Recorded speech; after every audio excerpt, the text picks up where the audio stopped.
Hello and welcome to the 10th episode of Creation of Anatomy podcast.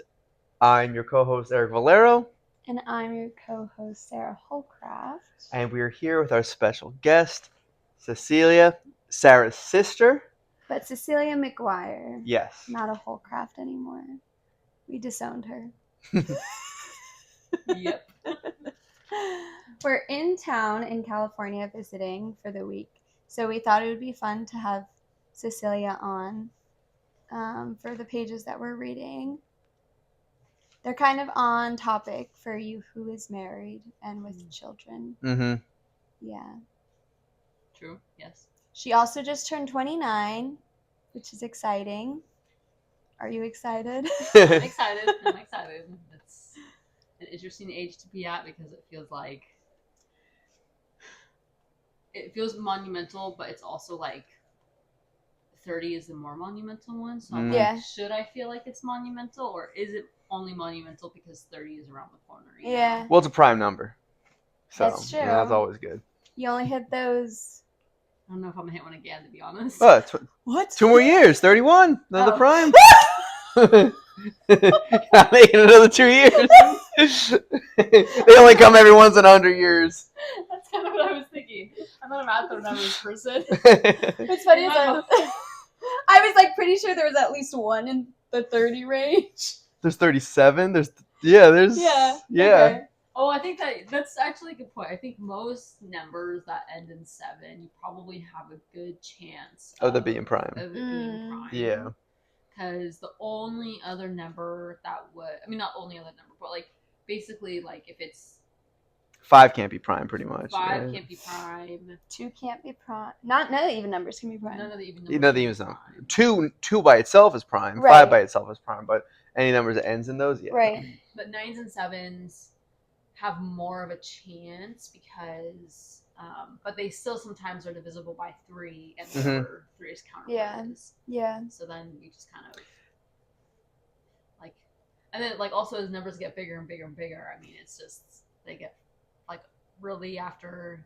See, I'm gonna say like 100, but then you guys are gonna be like, oh, 101 is a prime number. Yep.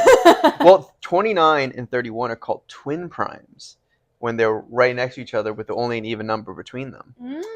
And they happen periodically. Crazy. When you go really far, you think the prime numbers must spread out, but it's still, there's all these twin primes that come about. And we were just talking about like the whole idea of like God, creating all the numbers and math, and how like there's all these little, I don't know, like Easter eggs throughout math to discover. Yeah. Do you remember being 29? Nope, no memory. Yeah, it was a good year. Yeah. I started off with my first year. No, it was my second year teaching middle school, I think. Yeah. That was fun. It was fun. It was a good year it was a crazy year. 29 was definitely a doozy year for me, but I liked it. Yeah. It'll be a doozy year for you. There's been so many of those recently. The next 10 years will be doozy years for you. The doozies are memorable, though. Yeah. So, it was a good little conversation on numbers to start off. Much better than the avocado on my pants. So, I'm glad we went with that one instead. I still want to talk about it. It'll come up naturally in this conversation. Yeah. I had to bring it up, so it has to inflate a little bit. So today, if you're following along with us, as I'm sure all of you guys are, we are reading page 55 through 63. So the topic is Kant and John Paul II on sex and marriage. It's like really getting TOB now. Yeah.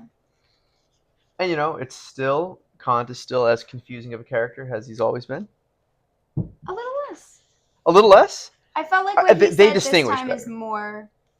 was more understandable than in the past. Yeah. Less, still philosophical, but I think his thoughts this time aligned more with JP2 than, like, in the past. It seems almost like, not opposite, but adjacent. Never exact. Yeah. Yeah. I think that he made 2 points, and I think was it Waldstein, made a point to say that JP2 would agree with the first one, but not with the second one. I think that depersonalization of the sexual relationship is what, I mean, Kant's idea of that is very robotic. You know, so I think there's like the what matches and what doesn't match a lot clearer in this one. Yeah, it's true. So we usually start anything that maybe stuck out to you that you want to talk about first. We don't even really go like through the pages necessarily in order. But since you're our guest, you can start off anything that stuck out to you that you wanted to talk about. Especially being our first married guest. Mm-hmm. So you have a different perspective than other people we've had on. Okay. I might need a second. So like I made some notes while I was reading it, but really what I'm thinking about is a little bit more off of what Eric just said about like Kant being like, sometimes when you're reading him, you're like, oh, that makes sense, and then he starts to go sideways, and you're like, I don't know about that one though. Yeah. And then you just kind of like get confused because you're like, well, then wait, does the first thing make sense, right, or does it not make sense? Because the first thing led to the second thing, and am I just like what is even happening now? And then it just kind of confuses you in that way. But it's almost like kind of what I felt like was reading it this way is almost the opposite. Like the first thing he's saying is like that sex, because it is pleasurable, is bad. And it's like, okay, well then already you're starting off on a wrong foot. Mm-hmm. Then this piece goes into how Kant also talks about like how polygamy is wrong because of, you know, the reasons that he poses, and the reasons he poses actually do kind of make sense. And so it's almost like then you're like, okay, well this kind of makes sense, so do I need to review this first part? Yeah. Did you see the hole in his argument though? The polygamy one? The polygamy one, it seems as long as the sexual partners equal out, that it doesn't matter, because the whole idea is there being a discrepancy between what the idea was that when you enter into a sexual union, that you're surrendering up yourself as an object, he was saying. And then once the sexual act is over, you regain that possession of it. And he's saying that the man, if they was with two wives, would be able to return all back to him, but the wives would never be able to fully return what they had back to them, and it would be a discrepancy. And you can almost see like there's I think the whole now logic. Only within marriage, like not because of sex does he give possession to that person, but because of marriage he gives possession to that person. So if he had a first wife, he gave possession totally to her, and the second wife, he can't give himself to her because he's already given himself to this one. Versus like if this is the wife's first marriage, then technically she can give all of herself to him. It was just an incomplete logic. For sure. Yeah. I think like that the piece that was really sticking out to me was because yes, there's definitely like that only like there's only one way giving in this relationship that Kant is seeing, and it's like, well, no, like the sexual act, like this is a two-way relationship, and when it becomes one way, then it is becoming no longer everything that it can be, and it is no longer done in a way that it should be done. But the thing that kept really sticking out to me was the like, you are not a person in the sexual act. Like Kant, that's what the Kant is saying. Like you are a thing, you are an object, and it makes me think of like secular society. I feel like typically leans towards a Kantian way of thinking because they focus so much on natural law. Well, there's no way to like define law, like just kind of what seems natural and what seems not. And of course there's like divergences from that line of thought. But I feel like typically like if you like watch a TV show, secular TV show, that's kind of the typical line that they're striving, like just this implicit natural law. And I think like that's kind of what Kant's thing is. But Kant, who's unable to see us as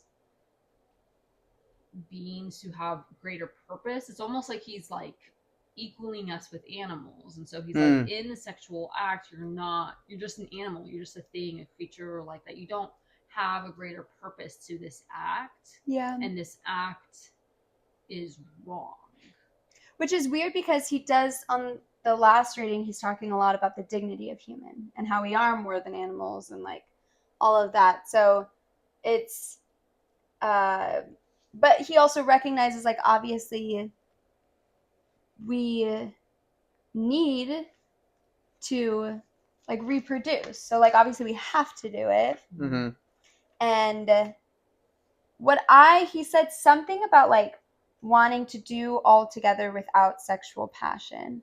And I wasn't sure if that was his take because he thinks that if there was no sexual passion, then it would help the like union possession idea relationship, or if he just thought like it would be better because then people wouldn't be in general like tempted to go outside and like act on that pleasure, Like outside of a marriage. right.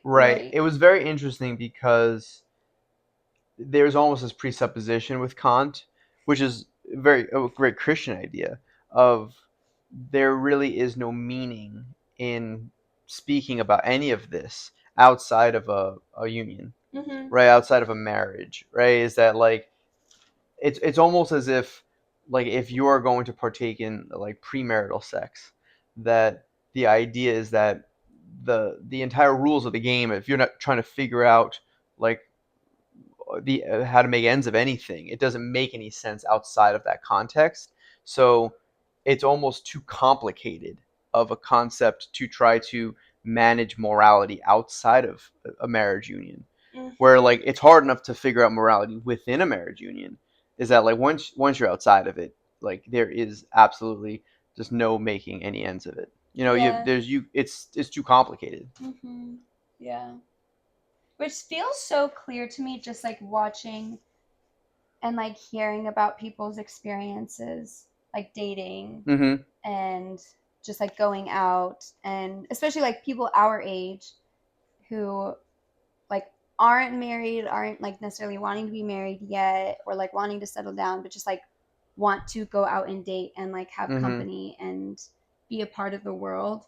And it's so obvious to me that they don't like their life and that that's not fulfilling for them.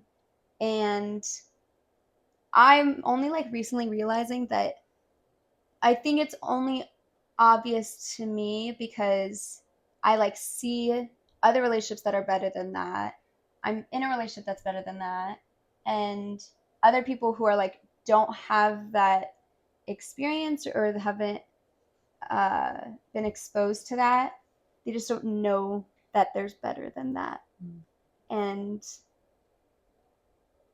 so they kind of like think like this is all that I'm made for, is to be a means to an end or to find a means. You definitely see that in the dating world right now, where Yeah. people either feel like they are the means to the end, Mm-hmm. or that they have to make somebody else a means to their end. Yeah. And it seems as if there is, I mean, the thing is, that's why there's no sense in that like promiscuous dating game, because there just is no way to navigate the morality of that. Mm-hmm. Is that like, I mean, like being in like a committed relationship is very difficult to navigate the morality, but it's at least like you're working on it together, and it's just you and the other person. Once you're factoring in, like we even with your brother was talking about with the those teens, yeah. is that like like you're trying to figure out who's right and who's wrong in that Mhm. situation, and it's kind of like, well, this teenage boy was like flirting with this one girl and then Right. flirting with some other girl, and like they're trying to make some kind of overall judgment of like, this is a bad guy. Uh-huh. And it's like, he's not. You don't even know if he's a bad guy. It's a Right. bad situation, Mm-hmm. right? He's not in a committed relationship. It's almost as if like you have no clue. Yeah, and you can't expect anything out of him. Like you never made him commit to you in any way. Right. So why would you expect him to commit in any way? Exactly. Yeah. Is that like there is no framework. Mm-hmm. So without framework, how do you make a judgment? Mm-hmm. And that's why it's like it's not even to make a judgment. It's in order to navigate, because I think you want to start off with the presupposition that you want to do the right thing. Mm-hmm. You want to do God's will, right? Yeah. I think part of the problem though is that people are not starting with that. They start with the presupposition. They start with a desire, like I want happiness, and they equate happiness with pleasure. Mm-hmm. Yeah. And so then there's this idea that's put out there that like, okay, so sex is pleasurable. Mm-hmm. And so if I'm in a date, if I'm going to be happy with somebody, then I need to engage with them that way. I need to be intimate with them, and without actually being intimate with them, and separating, honestly, like separating sex from intimacy a lot of times too, because then they only get the pleasurable part. And I think that like when, you know, seeing like, well, there's more to it than pleasure is the right inclination. But then he takes it to the step of like, it's not even pleasurable, and in fact it's bad. Mm-hmm. Yeah. And so then like really goes to this idea then of like how it is like almost I didn't read these words anywhere, and I haven't read these words, but kind of the idea of like that I was getting from him, the impression I was getting from him is that this belief that like to engage in the sexual act is like desecrating to the body. Like, and like also at the same time though, this idea that the body is gross anyways, like the body is bad, the body is like not good, because you can get pleasure from the body, and pleasure is ultimately not good. And that's where John Paul II's deviation from him was very made clear, Right. of that there is a beauty in having a sexual relationship and having passion and having love for the other person, and having self-giving for the other person. And I think I wrote about the idea of behaviorism, right? I think he said something along the lines of operant conditioning, and about like, not, he didn't say operant conditioning, but he was talking about pain avoidance versus pleasure seeking, and that's pretty much operant conditioning. But one of the things that brought about the behaviorist movement in psychology was the fact that putting desires and drives and stuff like that into like a psychological evaluation or experiment makes things very cloudy, right? But taking a rat and putting it into a blank slate and watching how it behaves is so much easier. And I think Kant's view is very much that, is like, take passion, that's confusing, right? Love, what? I don't even know how to even factor that in.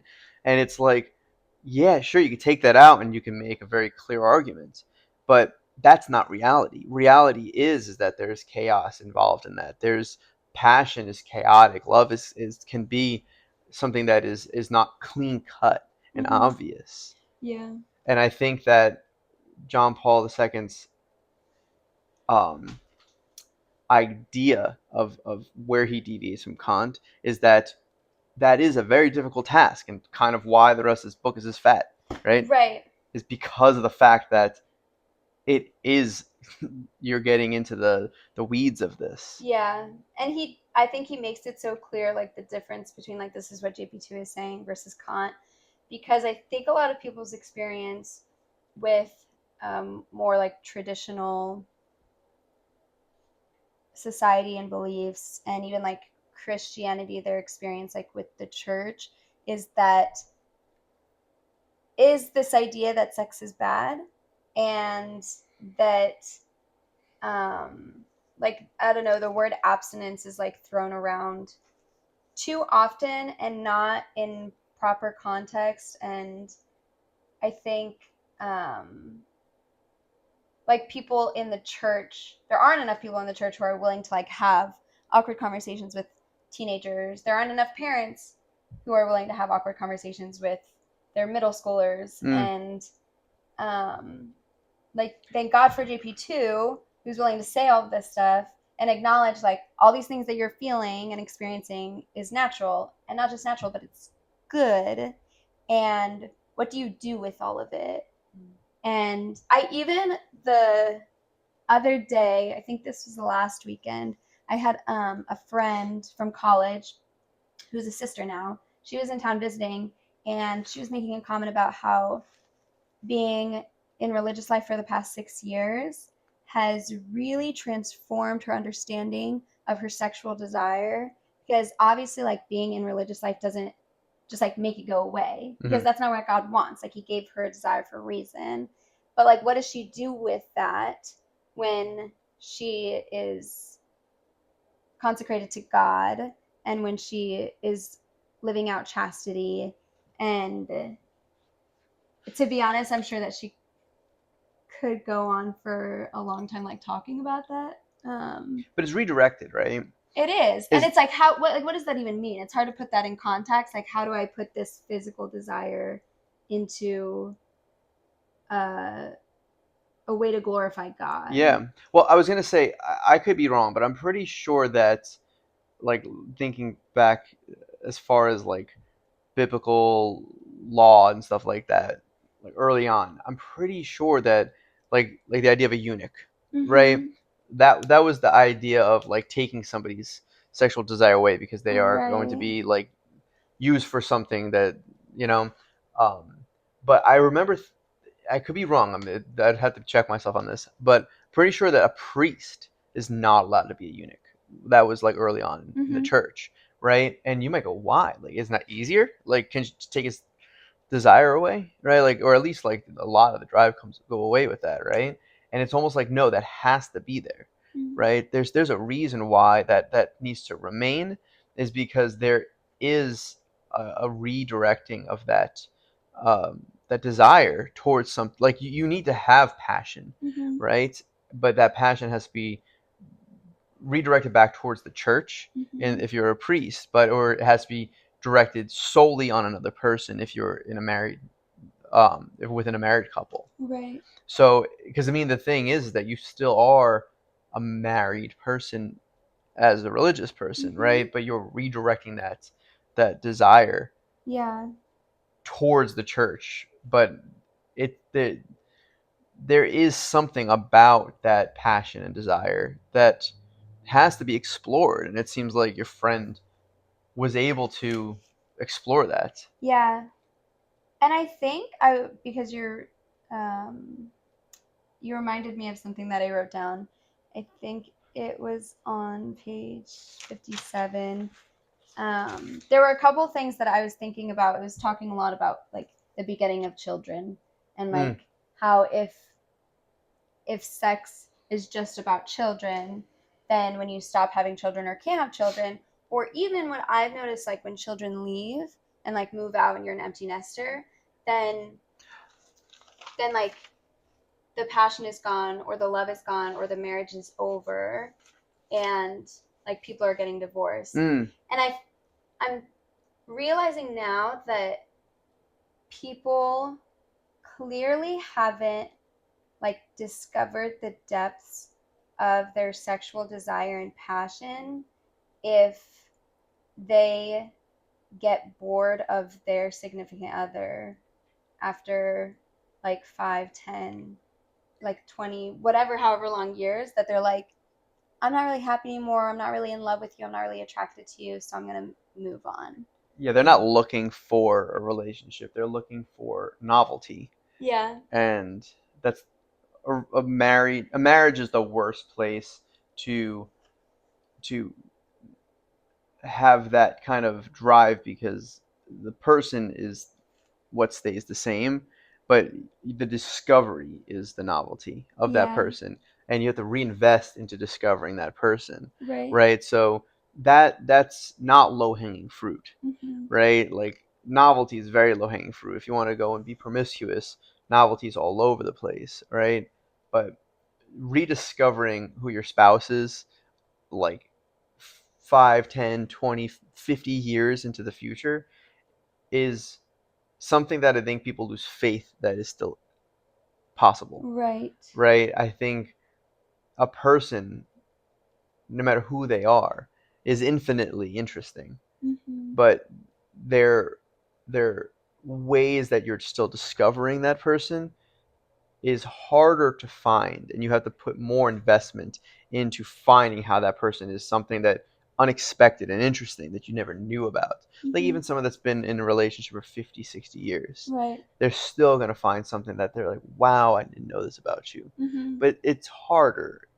And like, yeah, it shouldn't come as often when you're 80 years old, but like, I'm sure it still does. And I think God will still reveal those things if you have the desire to see them. Mm-hmm. Yeah.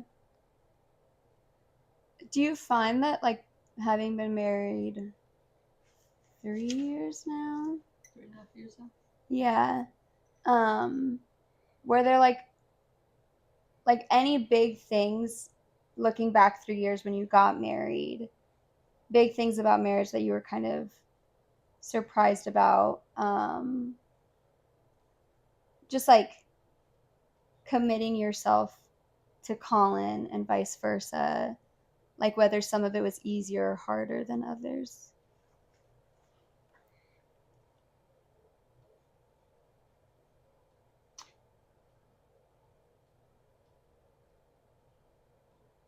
I saw a quote once. This is related, I promise. I saw a quote once that was like, or maybe it was an Instagram video. I don't know, like however long ago I was on it, but somebody basically saying that like the things that like really attracted you to this person once you're married and have been married for a little while are the things that are like driving you crazy. Hmm. And I felt like I resonated with that. Like definitely at the time, like I'm starting to kind of like do that rediscovery and rediscover like, okay, this is how I grow from these things and how I communicate about these things and whatnot.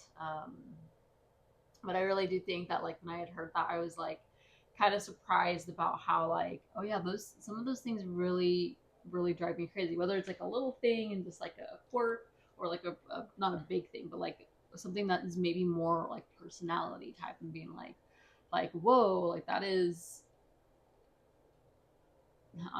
you're driving me bonkers kind of thing. Like, Yeah. oh, okay, like this is something that definitely like attracted me to you, and now that we're in the same space all the time together, I'm like, I kind of need space from this part of you. Mm-hmm.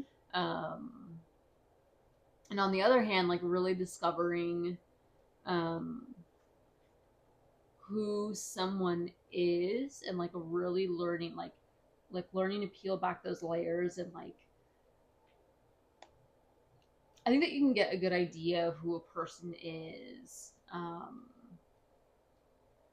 before you are like married to them, but like the more time, like really becoming like knowledgeable about those things you already knew.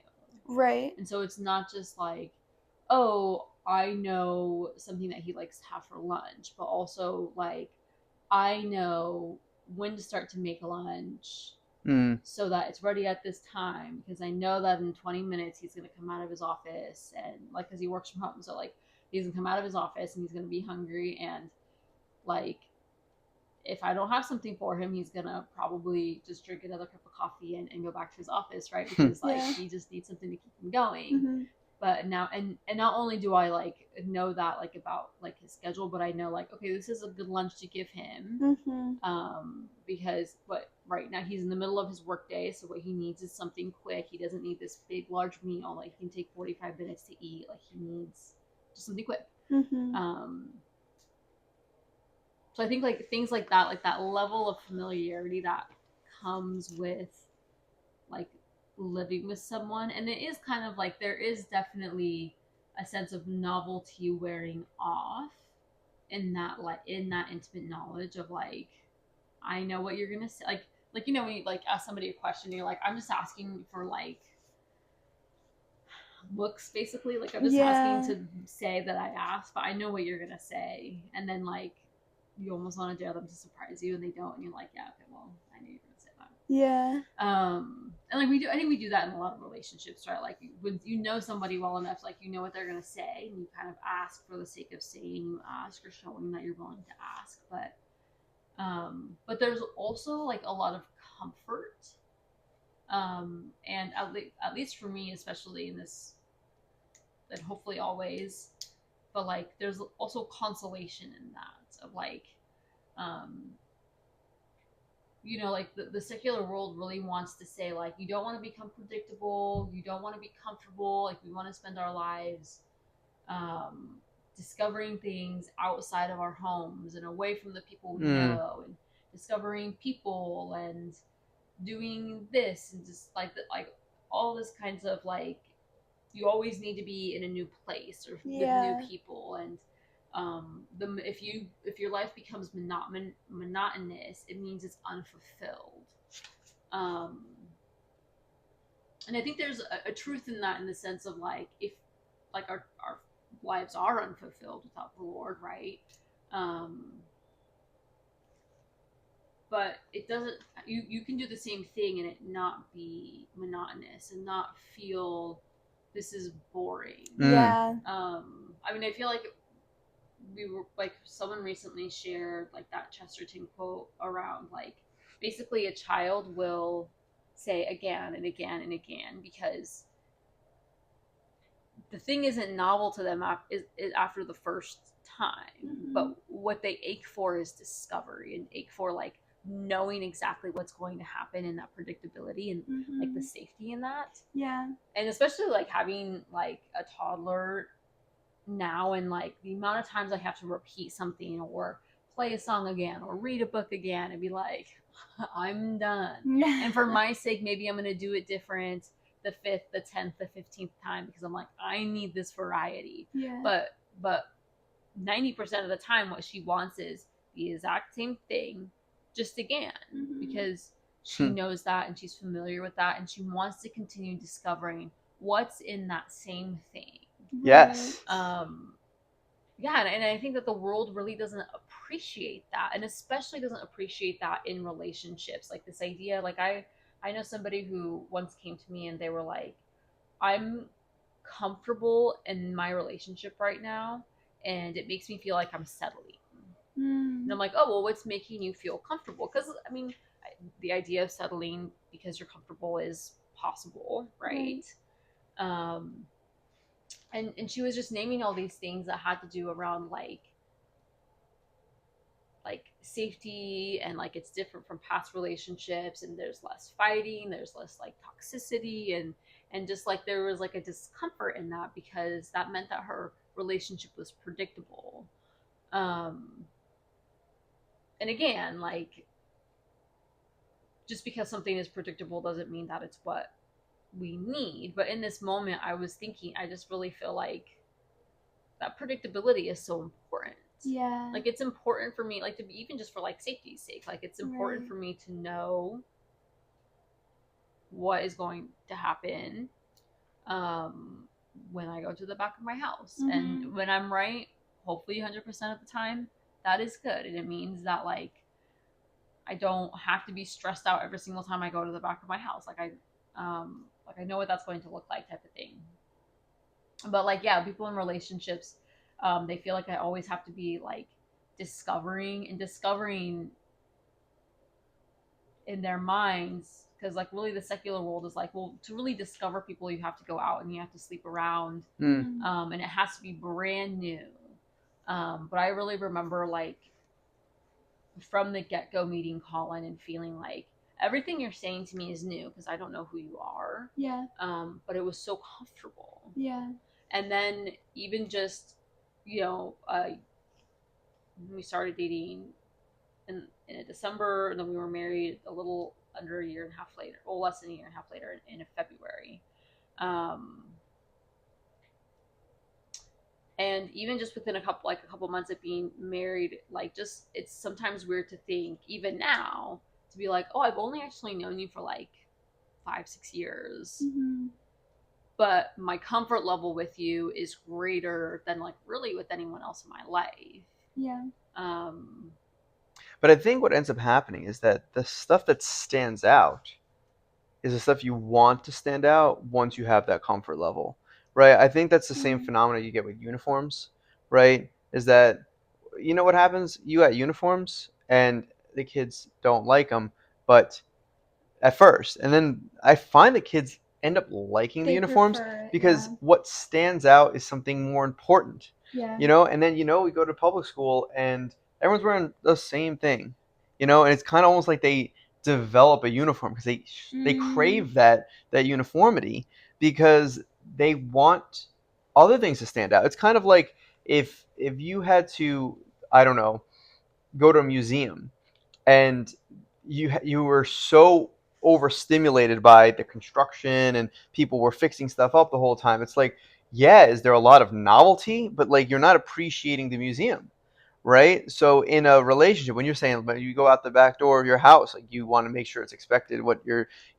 is that like sure you want to make sure that all of the ignorable things are ignorable and all of the things that you don't want to ignore, your children growing up and all these little changes, these subtle changes that you would have ignored if you had to be bombarded with novel Right. stimulus all the time. You don't appreciate those the things that kind of require some peace and quiet and just ignorability of the surroundings around you sometimes. Yeah. Right? Everything needs to be, and I think people don't crave that because they think of it as bad. I think also people. This conversation's making me think of that Taylor Swift song, the way I used to love you or something, or the way I loved you, whatever. Neither of you know, okay?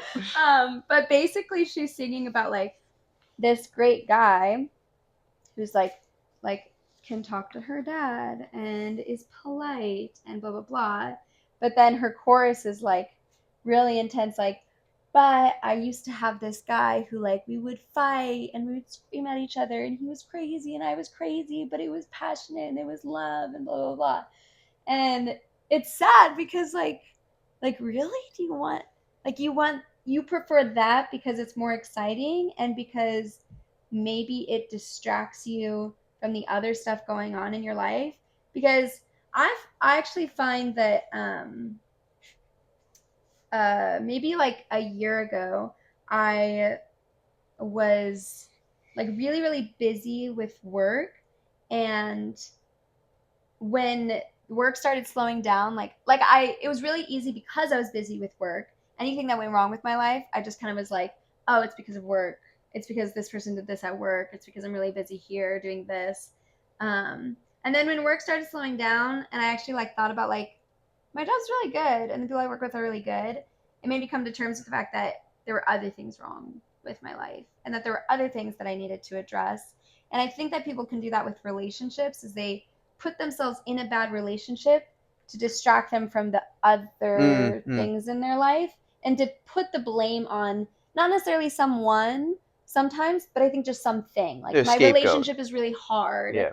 And or like it's really hard to be a girlfriend, it's really hard, like whatever. And but when you have something stable, then like you can't blame it on that. Like if you have a good relationship, like sure there's ups and downs still, but you can't just say like my life is a mess because my relationship is a mess.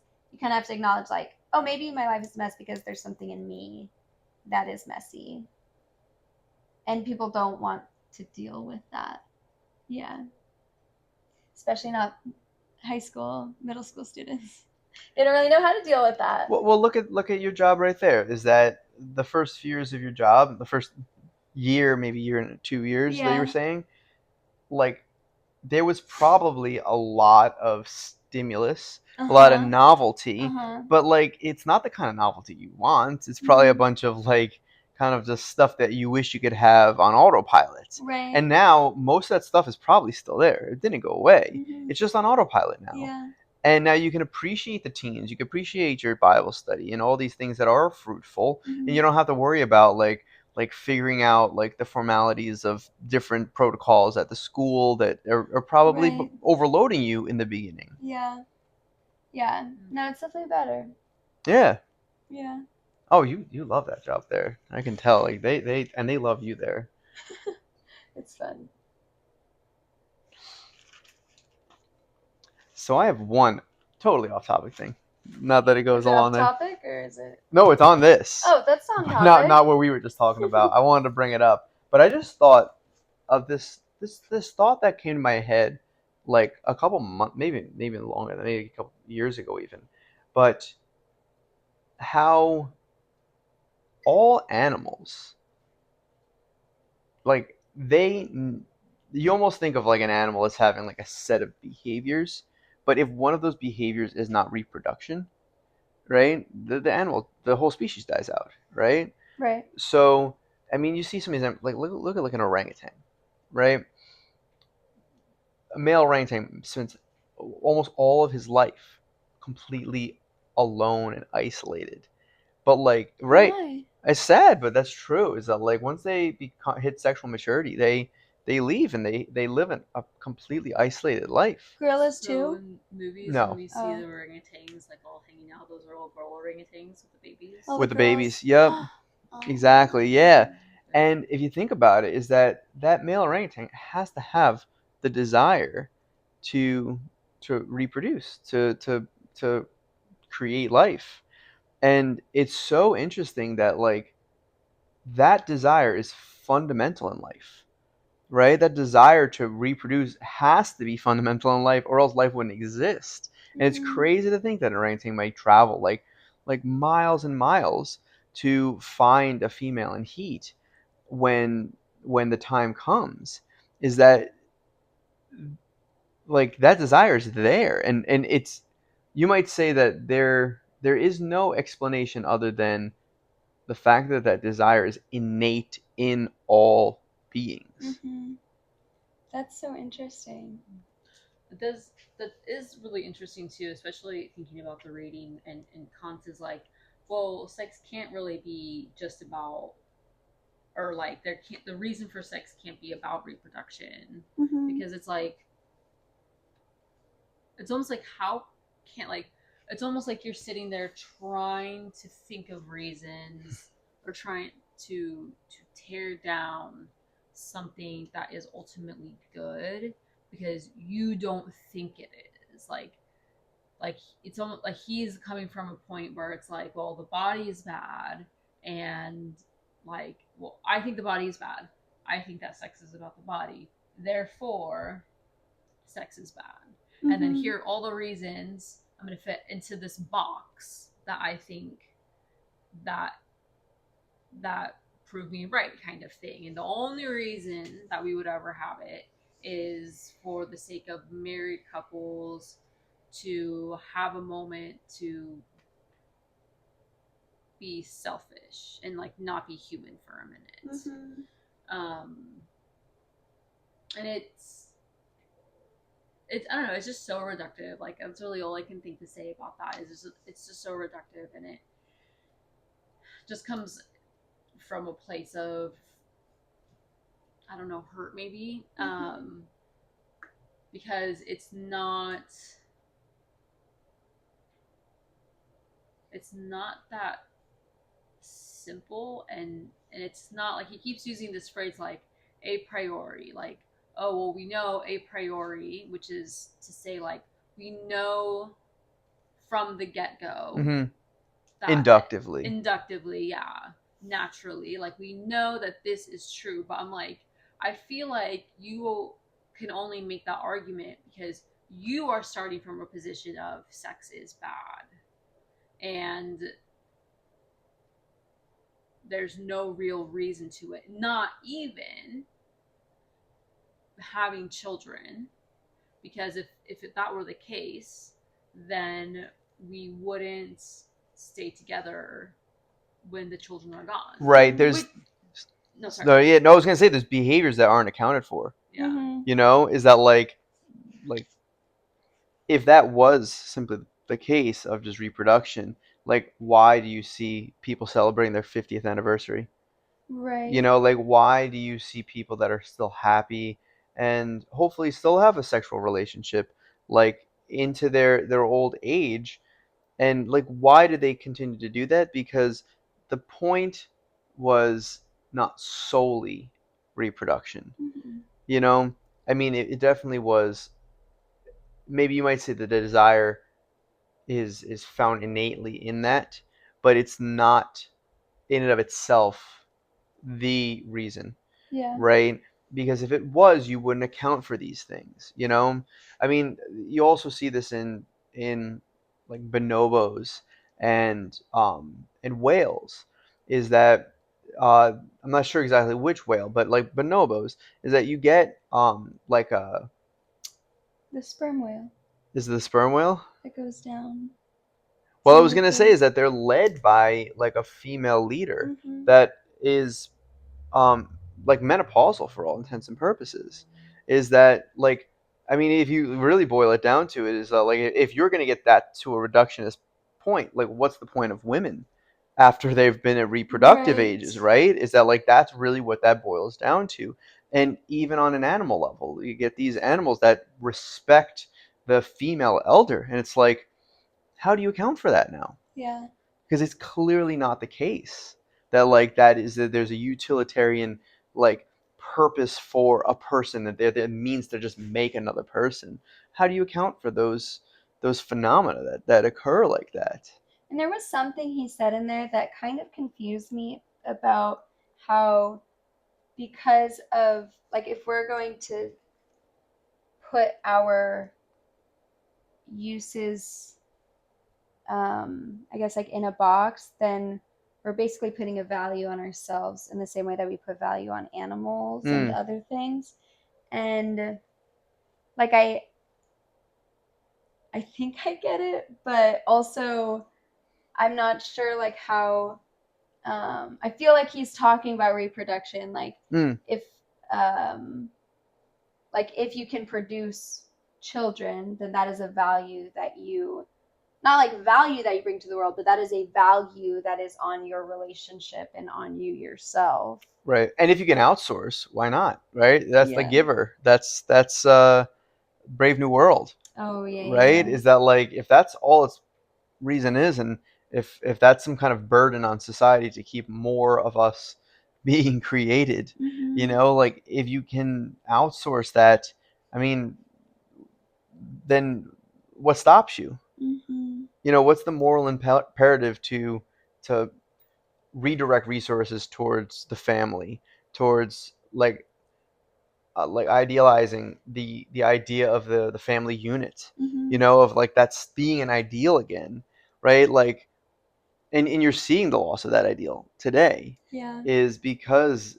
it's looked at as such a formality, you know, of like this is just a necessary, like we need to make more people, Mhm. and then there's the anti human sentiment of overpopulation, Right. which is ridiculous. But even We're on a people, population decline, if anything, in yeah, most places. even people who like recognize like we need to make more people, whatever, they're still like, but there's a limit to it. Like if we map it out and do the math, like maybe everyone should be having, I don't know, 3 children, Mhm. whatever. And then you should stop because we don't want to go into overpopulation. And like to put a number on it and a value on like this is what a family should be, this is how it's providing most for the world, really takes away from the fact that individual humans have value Mm. and dignity, and it's actually irreplaceable. Like your fourth child cannot be replaced. So for you to stop at 3, not to say having 3 kids is bad, but like if you were to like purposefully like I'm done at 3 because I don't want to overpopulate this But world. that's what I've been told. Right, exactly. Like this is what I'm supposed to do. This is society, like socially acceptable. Like actually the value of your fourth child like is much more important than the resources that he's going to take away from the earth because he's here, or she, whatever. Well, I think that the fundamental decision making unit for a country that makes the most sense has to be the family, right? I don't think that putting it to individuals and making it as if it's some kind of um, like putting as much strength on the individual decision making, functions very well, right? Because I don't think that any society or even any person in general knows how to make the best decisions for themselves. And it seems as if, I was even just reading in the St. Catherine of Siena book, is that the start of evil, they were saying, there's 3 steps, but the first is like self like self concern, right? Like focusing in on yourself. And when you are making decisions solely for yourself and on an individual level, is that doesn't function. Is that when you're focusing on your family, when like a man is making a decision on how he's going to vote, not on himself and what's going to make my life the best, but what's going to make my family's life the best. I think when people are voting in that way, when people are making decisions, whether it's with like in like a free market or if it's an election, when people are making decisions for their family, I think that's when you see a society thrive. That's so interesting because I think it's either or, like people are so focused on what's the best thing for me, or they think that they have a grasp on what's the best thing for everybody, Yes. for all of society. But you make such a good point, like actually what you can know is what is the best for your family. Yeah. And like for your community as well, but like no, like you can't make a decision just based off of yourself because it's selfish, and you can't make a decision based off of society because that's ignorant. The predictive models they blow up into infinity, right? And for all intents and purposes, they're like, if you want to go save the world for some kind of like climate cause or something like that, it's like, well, what do? Right? Is that like, well, first off, like you could take any imperative that anybody tells you, and you'll get 15 people that will go, well, I have a model that says that's not going to work. And it's like, well, what am I like sacrificing for the world for? And then it went in vain. Where you could sacrifice for your family. Yeah. And the predictive models are pretty strong, like the United States was based off of like having a really good family unit. And you saw them with a house. And like back in the 1950s, 1960s, you wanted to live a good life, there was a road for you. Like my grandmother and grandfather, like they had very like nothing special jobs, and they were able to buy a house, buy a car, like have 2 kids. And like there was a path of success that was because we were valuing the family unit. Yeah. And I think that you see today is that a lot of legislation is changing towards the individual. And you know what? When you start putting effort towards something, you start to see more individuals. And what are you seeing more now today? A lot more men that are 40, 50 years old, not going into a relationship. More women that are not having children. It's like you get what you put your mind to. You get what you put your resources towards. Yeah, it creates a selfish society. And I'm actually pretty inspired by like when my friends or my siblings like become parents.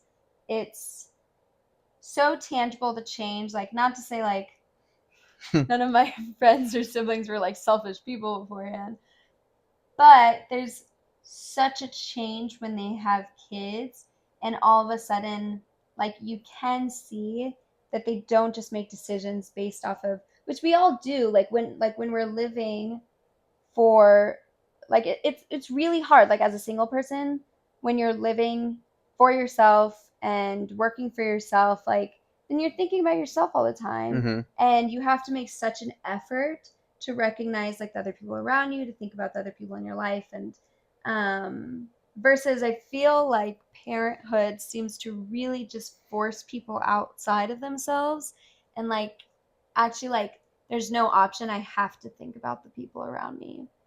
Yeah. Yes. I think that like becoming a parent and looking back and being like realizing like, wow, I was more selfish than I thought. Or even within parenthood being like, I am being really selfish in this XYZ thing. and also the way that like selfishness comes out, um like for example, um I'm pretty much a stay-at-home mom. Like I do have a job, but really what I'm doing right now is I'm staying home with my kids. But it's pretty boring in the sense of like it's a lot of repeated things. You know, there's a lot of downtime. Even if there's a lot of chores to do, like even days where it feels constant, if I look back at my day, I'm like, okay, I wasn't actually constantly picking up and doing cooking or whatever. So there are a lot of times when I want to go and be like, well, like I want to read a book or be on my phone or whatever. And finding that like, okay, whenever I sit down to do something for myself, it doesn't feel selfish, right? I'm just like, you know what? It's calm. They're playing by themselves. I'm having a moment. I can pick up a book. But just classic, like the moment they see that I'm not paying attention to them, they are naturally like, they need that attention, maybe for safety's sake or whatever it might be. And then now it's mommy, mommy, mommy. And now I'm like, now I have to be willing. Like I think the initial like, I'm gonna go read a book is not the selfish Right. act, right? Like when you are on your own, choosing things to do for yourself is not intrinsically selfish. Right. I think really when it comes to the selfishness, it's more of, and I could be wrong, but I think it's more of, you know, it's when you have the opportunity, when the kids are saying mommy, mommy, mommy, do I put down the book and say, yes, what's going on, and engage with them, or do I be selfish and say, shh, play your game, Right. and keep reading my book? Or, you know, also too, you know, like when moms like talk about like the mom rage or the frustration or whatever, you know, and I think back on a day where like I find that I was more reactive than I should have been. I think back on more than half the time when I was reactive, I was trying to do something for myself, which in of itself was not a selfish act. They were playing, so I had a moment to sit down and read a book.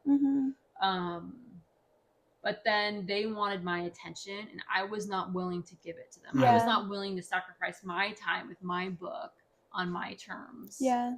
And say, what do you want? Do you want to play? Do you just want me to look at you? Do you want me to sing a song? Do you want me to do this or that or what? Like, why are you asking for my attention? And I think it's easy as a parent to be like, I already sacrifice so much. I do chores, I take care of them, I deal with them in public when they're kicking and screaming, I clean clothes, I look for socks, I find them toy, like, you know, the list goes on and on and on.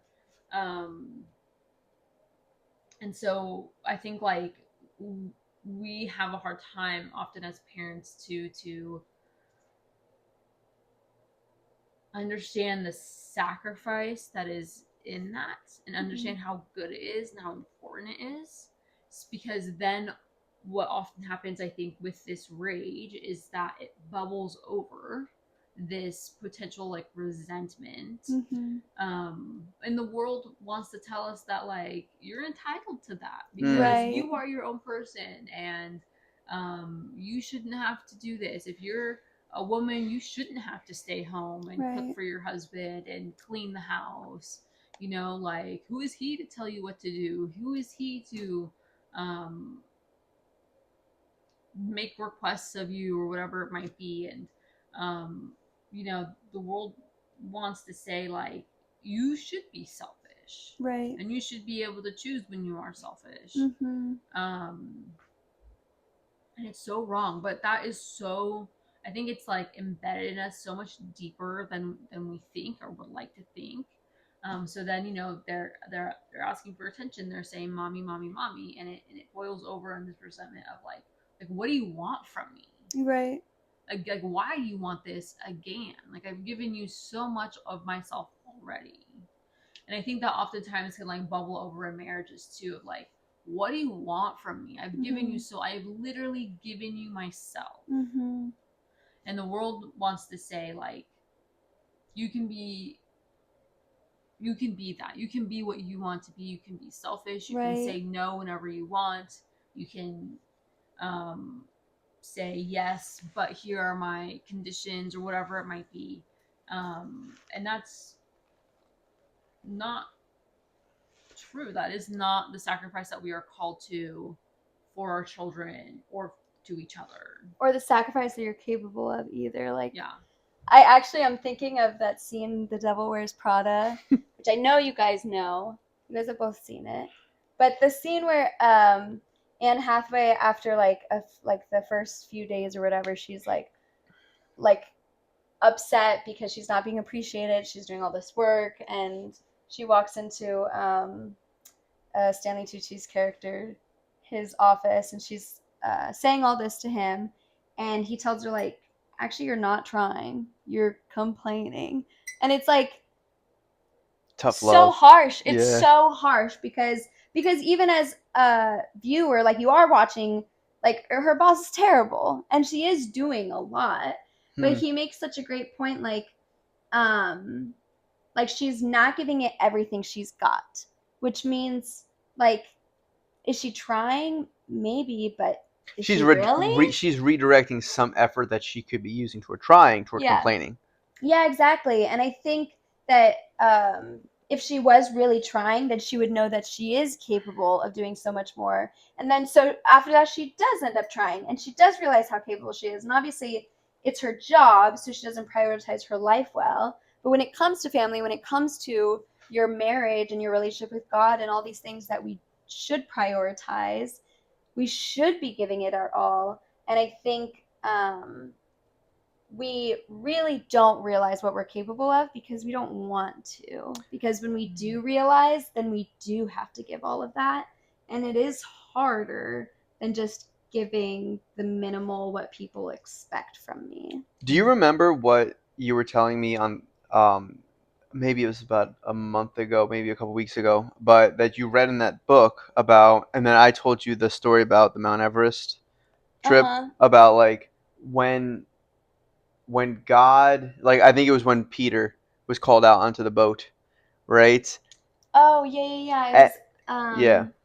The when God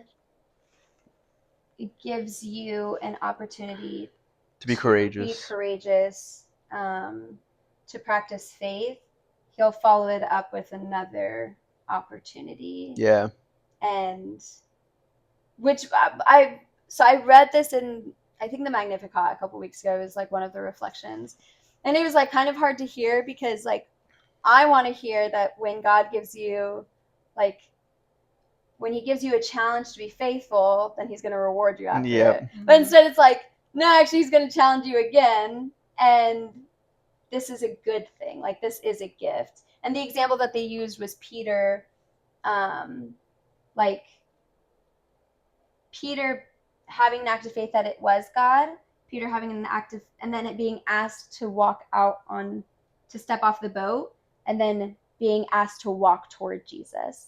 And then the third time he failed. He started to fall in and drown. And I think that story, it gives me hope because it means that it means that it's okay that I fail. Like, as long as I'm still responding to God's challenges and responding to, versus like, God, I already did this for you, so I'm going to stay where I'm comfortable and safe and just keep doing this for you. Tiny experiments. Yeah. No, it's so true. The thing is that, like, I think when God calls you to do something, he doesn't say it, because I think people want that. People want the relationship that, like, Abraham had with God, where he's having some straight up dialogue with God. Right, but it's clear. It's so clear, and I think that the relationship that we have with God, and I think that this author hit the nail on the head amazingly, is the idea of, like, almost, and she didn't really mention God, but almost the idea of, like, well, let me take the idea of curiosity and ambition and put them together, right? And, like, try something, and, like, when it fails, think of that as a success of, like, cool, like, I gained, like, like really great information right Yeah, I here. learned something. I learned something, and the thing and is, I grew from that too. right, and the whole idea that she's talking about is that like some people go like, I'm gonna try to write a book, right? And it's like, don't start there, you know, Mhm. because like if you fail after 4 years of writing a book, that's a big giant experiment. That's not a tiny experiment. Mhm. But if you wrote like a bunch of short stories and they just were terrible, but you spent a week on them or something like Mhm. that, those are little experiments that you could fail on. Mhm. But then you learn from them, and then like take out what you learned from them and apply them to the next experiment. And it's not overwhelming too to do small experiments or tiny experiments versus like, oh my gosh, like I want to write a whole book. Like I might be excited about it today, but tomorrow, like this is going to take me years to write a whole book, and I don't know if I'm prepared to commit to that. Mm-hmm. Versus like even like breaking it down into like, I'm going to write a page today, a chapter today, Yeah. whatever, and not putting a timeline on it. And if that page is terrible, it's like, well, it was the day, whatever. Right. You know? Yeah. Okay. Cool. Well, Cecilia, thank you so much for joining us on our Yeah. 10th episode. Thank Do you have for any having last me. thoughts? Not short ones, so I'll stay quiet. Well, we need to do our ceremonial cheers. So, Yeah. That's true. Yeah. all right. Well, thank you again for joining us, Mhm. and we'll We'll see have ya. you on another time. Yes, we will. I look Maybe forward with to it. Colin Yeah. and Yes, the kids. hopefully. Well.